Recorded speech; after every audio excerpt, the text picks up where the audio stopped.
नमस्कार. साखी कहे कबीर. कबीरांचे दोहे आणि त्याचं स्वैर मराठी रूपांतर.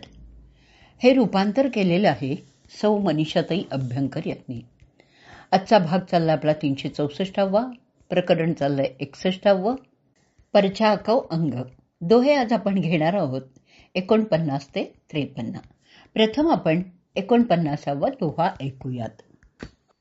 इनमें आप सब हिनमें आप सुखेले, नाना भांति घडे सब भांडे, रूप धरे धरि मैले.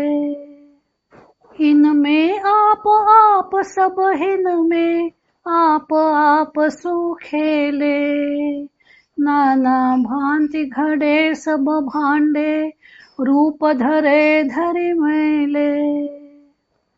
या दोह्यात एक शब्द आलाय बघा, सबहीन में म्हणजे सर्वांच्या ठिकाणी. भांडे भांडे म्हणजे भांडी. दोह्याचा अर्थ ऐकूयात. तो परमात्मा सर्वांच्या हृदयात आहे. सर्वजण त्याच्या ठिकाणी आहेत. तो परमात्माच आपला आपल्याशी खेळतो. तो अनेक प्रकारची शरीर धारण करतो आणि पुन्हा ती आपल्यातच सामावूनही घेतो. या दोह्यात कबीर सर्व ठिकाणी कसा व्यापून राहिलेला आहे, सर्व ठिकाणी कसं अद्वैत नांद आहे ते सांगतायत. हे सर्व विश्व परमात्म्यापासून निर्माण झालेलं आहे. त्यामुळे लाकडाच्या वस्तूत लाकूड किंवा मातीच्या वस्तूत मातीत, लोखंडाच्या वस्तूत लोखंड जसं अनुसूत्य असतं, तसंच परमात्मा सर्व प्राणी मात्रात अनुसूत्यच आहे. तसं सर्वजण परमात्म्याच्या ठिकाणी आहेत. परमात्माच नानाविध रूप धारण करतो आणि आपला आपल्याशीच खेळतही असतो. त्याला वाटलं की आता खेळ संपवावा, की भातुकली खेळणारी मुलगी जसा भातुकलीचा सगळा संसार आवरून टाकते ना, तसाच परमात्मा सर्व विश्व पुन्हा आपल्याच पोटात सामावून घेतो. आता आपण ऐकूयात याच दोह्यावरची मराठी साखी. घट तुझ्यात तूच घटी रे, खेळतोस स्वतःशी, नाना घट घडवी आणिक मेळवी स्वरूपाशी. घट तुझ्यात तूच घटी रे, खेळतोस स्वतःशी, नाना घट घडवी आणिक मेळवी स्वरूपाशी. 50वा दोहा ऐकूयात. पवन नहीं पानी नहीं, नहीं धरणी आकाश, तहाँ कबीरा संत जन साहिब पास खवास. पवन नहीं पानी नहीं, नहीं धरणी आकाश, तहाँ कबीरा संत जन साहिब पास खवास. खवास या शब्दाचा अर्थ आहे खास सेवक. दोह्याचा अर्थ ऐकूयात. ते असं अलौकिक स्थान आहे की तिथे वारा नाही, पाणी नाही, तिथे आकाशही नाही आणि धरती देखील नाहीये.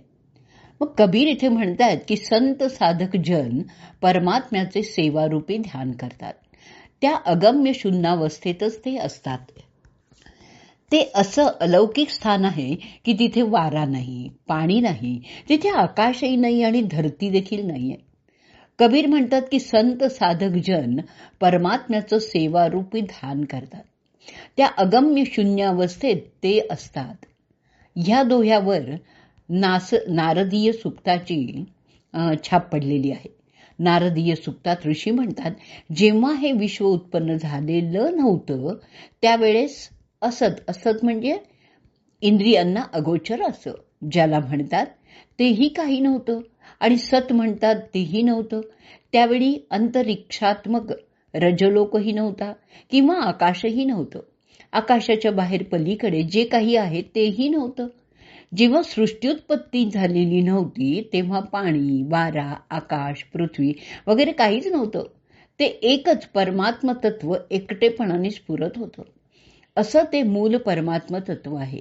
प्रत्येक जीवाला त्याच परमपदाची प्राप्ती करून घ्यायची आहे. साधकजन आपल्या साधनेने ते स्थान प्राप्त करून घेऊ शकतात, असंच कबीर इथे या दोह्यात सांगतायत. आता आपण या दोह्यावरची मराठी साखी ऐकूयात. ना पवन ना पाणी तेथे, ना धरणी आकाश, परमात्म्याच्या ध्यानाने ते प्राप्त साधकास. ना पवन ना पाणी तेथे, ना धरणी आकाश, परमात्म्याच्या ध्यानाने ते प्राप्त साधकास. 51वा दोहा ऐकूयात. नैना बैन अगोचरे, अवनाकरणी सार, बोलन के सुख कारणे, कहिये सिरजनहार.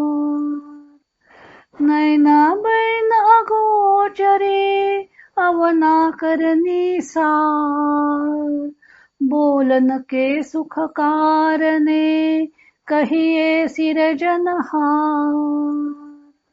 बैन या शब्दाचा अर्थ आहे वाणी आणि अवना याचा अर्थ आहे इतरांनी. दोह्याचा अर्थ ऐकूयात. हा परमात्मा नेत्रांना आणि वाणीला अगोचर आहे. इतर कोणत्याही साधनाने, कर्मकांडांनी सुद्धा त्याचा थांग लागत नाही. केवळ बोलण्याच्या सुखासाठी त्याला सिरजनहार असं म्हटलेलं आहे. या साखीत कबीरांनी सर्वम खल्विदम ब्रह्म आणि नेह नाना अस्ति किंचन हा अद्वैताचा सिद्धांत मांडलेला आहे. सर्वत्र एकच परमतत्व भरून राहिलेलं आहे. केनोपनिषदातही असं सांगितलं आहे की न तत्र चक्षुर्गच्छति नो मनः, त्या परमात्म्याप्रत स्थूल इंद्रिय पोचूच शकत नाहीत. सूक्ष्म असं मन सुद्धा तिथे पोचू शकत नाही. ते एकच एक तत्व आहे. त्याला जेव्हा एखादं नाव दिलं जातं तेव्हा वास्तविक द्वैताचा व्यवहार सुरू होतो. पण आपण कोणतीही गोष्ट बोलून स्पष्ट करतो. म्हणून केवळ बोलण्याच्या सुखासाठी त्याला सृष्टीकर्ता, विश्वाचा निर्माता असं म्हटलं जात असलं तरी त्याच्या ठिकाणी द्वैत नाही. ऐकूयात आपण या दोह्यावरची मराठी साखी. नेत्रवाणीच्या असे अतीत तो थांग कसा तो लागे, केवळ कथन करण्यासी त्या नाम द्यावे लागे. नेत्रवाणीच्या असे अतीत तो थांग कसा तो लागे, केवळ कथन करण्यासी त्या नाम द्यावे लागे. पुढचा दोहा ऐकूयात. 52वा. जन्म मरण से रहित है मेरा साहब सोय, बलिहारी वो पीव की जिन सिरजा सब कोय. जन्म मरण से रहित है मेरा साहब सोय, बलिहारी वो पीव की जिन सिरजा सब कोय. सिरजा या शब्दाचा अर्थ आहे सृजन. दोह्याचा अर्थ ऐकूयात. माझा स्वामी भगवंत तर जन्ममरण रहितच आहे. मी त्याचा दास आहे. सर्व जग जो निर्माण करतो त्यालाच मी स्वतःला अर्पण केलेलं आहे. जन्ममरण रहित म्हणून कबीर त्या अविनाशी परब्रह्माकडे संकेत करतात. त्या परमात्म्याला जन्म नाही, मृत्यू नाही. ते तर द्वंद्वातीत आहे, अविनाशी आहे. त्याच्यापासूनच सर्व सृष्टी आकाराला आलेली आहे. सिरजा म्हणजे सृजन. म्हणून त्याला इंदित सिरजनहार असं म्हणतात. त्या परमात्म्याला कबीरांनी स्वतःला अर्पण केलेलं आहे. आता आपण ऐकूयात या दोह्यावरची मराठी साखी. जन्म मरण ना जासी तोचे आहे स्वामी खरा, अर्पण केले मी स्वतःसी जो निर्मितो चराचरा. जन्म मरण ना जासी तोचे आहे स्वामी खरा, अर्पण केले मी स्वतःसी जो निर्मितो चराचरा. पुढचा दोहा 53वा ऐकूयात. देही माही विदेह है साहेब सुरति स्वरूप. अनंत लोक में रमी रहा जाके रंग न रूप. देही माही विदेह है साहेब सुरति स्वरूप. अनंत लोक में रमी रहा जाके रंग न रूप. सुरती या शब्दाचा अर्थ आहे ध्यान, चेतना. दोह्याचा अर्थ ऐकूयात. हा स्वामी देही असूनही विदेही आहे. तो चेतना स्वरूप आहे. तो अनंत ब्रह्मांडाला व्यापूनही आहे. त्याला ना रंग ना रूप. परमात्मा तो देहात असूनही विदेही आहे. सर्व ब्रह्मांड ही त्याचीच निर्मिती असल्यामुळे तो सर्वांना व्यापूनही आहे. पण प्रत्यक्षात जसा पाण्याला रंग नाही तसंच परमात्म्याला रंग तर नाहीच आहे, पण रूपही नाहीये, कारण तो निराकार आहे. आता आपण ऐकूयात या दोह्यावरची मराठी साखी. देही असूनी विदेही स्वामी चेतन रूप. अनंत लोका व्यापुनी राही तरी न रंग न रूप. देही असूनी विदेही स्वामी चेतन रूप. अनंत लोका व्यापुनी राही तरी न रंग न रूप. पुढचा दोहा ऐकूयात 54वा. जिन ढूंढा तिन पाया गहिरे पानी पे. मैं बपुरा बूढ़ न डरा रहा किनारे बैठ.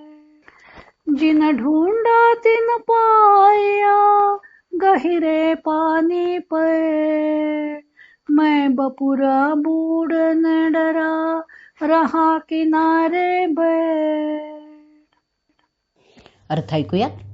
खोल पाण्यात उतरून निर्भयपणे मन लावून ज्यांनी त्याला शोधलंय त्यांना ते अनमोल परमात्मरूपी रत्न मिळालंय. मी बिचारा बुडण्याच्या भीतीने घाबरून गेलो आणि किनाऱ्यावरच बसून राहिलो. त्यामुळे मला काहीच प्राप्त झालेलं नाहीये. याचाच अर्थ भक्ती साधनेतील गहन स्थिती प्राप्त करणाऱ्या साधकालाच परमात्म्याचं ज्ञान होतं. तर परमात्म्यापासूनच ही सर्व सृष्टी झालेली असली तरी त्या सृष्टीमागील परमात्म तत्व कळून येत नाही, कारण तो लपलेला आहे ना. भवसागराच्या तो तळाशी आहे. मग त्याला शोधण्यासाठी खोल पाण्यात डुबी मारायलाच हवी ना, तरच तो सापडेल. पण परमात्मा सापडत नाही म्हणून तो नाहीच आहे हे म्हणणं शुद्ध वेडेपणाचं लक्षण आहे. कारण परमात्मा आहे म्हणून सृष्टी दिसते ना, नसता तर ती ही सृष्टी दिसलीच नसती. आणि दुसरी गोष्ट म्हणजे काही साधकांना तो प्राप्तही झालेला आहे ना, तेव्हा त्यांचा अनुभव पाहता परमात्मा आहे. आपले प्रयत्न कमी पडतात म्हणून तो आपल्याला दिसत नाही. त्या साधकांनी भवसागरात खोल डुबी मारली, ते काही किनाऱ्यावरच बसून राहिलेले नाहीयेत. ज्यांनी परमात्म प्राप्तीच्या बदल्यात आपलं शिरही अर्पण केलेलं आहे, जीवाची पर्वाही केलेली नाहीये, त्यांनाच फक्त तो प्राप्त झालाय. पण जे डूब दिली तरी बुडून जाऊ या भीतीने किनाऱ्यावरच बसून राहिले तर सागराच्या तळाशी असलेली रत्न त्याला कशी हो प्राप्त होतील.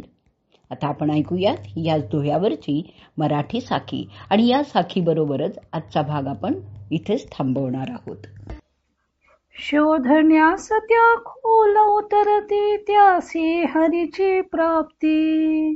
बुडेन म्हणून भीती नेमी बसतो काठावरती. शोधण्यास त्या खोल उतरती त्यासी हरीची प्राप्ती. बुडेन म्हणून भीती नेमी बसतो काठावरती.